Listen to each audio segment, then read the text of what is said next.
সকলৰ জৰুৰী খবৰ ঈদৰ কুৰবানীক লৈ আহিছে নিৰ্দেশনা ঈদৰ নামাজক লৈও আহিছে ডাঙৰ নিৰ্দেশনা দেশৰ 20 কোটি মুছলমানলৈ কঠোৰ নিৰ্দেশনা জনাইছো সুবিশেষ ভিডিঅ'টো শেষলৈ চাব লগতে প্ৰকৃত মুছলমান হলে ভিডিঅ'টো শ্বেয়াৰ কৰি দিব বৰ্কি ঈদৰ পূৰ্বে দেশৰ 20 কোটি মুছলমানলৈ আহি গ'ল কঠোৰ নিৰ্দেশনা ইছলামিক চেণ্টাৰ অফ ইণ্ডিয়ান এডভাইজাৰে প্ৰকাশ কৰিছে নিয়ম নামানিলে লোৱা হ'ব কঠোৰ ব্যৱস্থা হয় আপোনাৰ হাতত যদি মোবাইল ফোন আছে এই ভিডিঅ'টো সম্পূৰ্ণৰূপে চাব লগতে যিমান পাৰে আপোনালোকৰ পৰিয়ালবৰ্গলৈ শ্বেয়াৰ কৰিবলৈ নেপাহৰিব নহলে আপুনি যাব লাগিব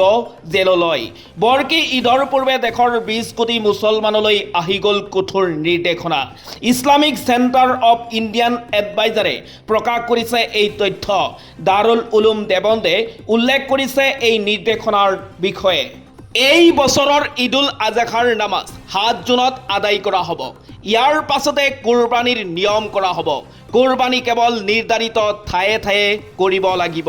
মহল্লা বা ৰাস্তাৰ কাষত কুৰবানী কৰা ঠিক নহয় এনে কাৰ্যই মানুহৰ অসুবিধাৰ সৃষ্টি কৰিব পাৰে ৰাজহ স্থানৰ পৰা কুৰবানী কৰাত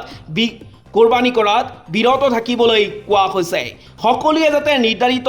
ঠাইত কেৱল যাতে কুৰবানী কৰে সোশ্যাল মিডিয়াত কোনেও নিদিব কুৰবানীৰ ছবি বা ভিডিঅ' এনে পোষ্ট শ্বেয়াৰ কৰাৰ ক্ষেত্ৰত দিয়া হৈছে কঠোৰ নিৰ্দেশনা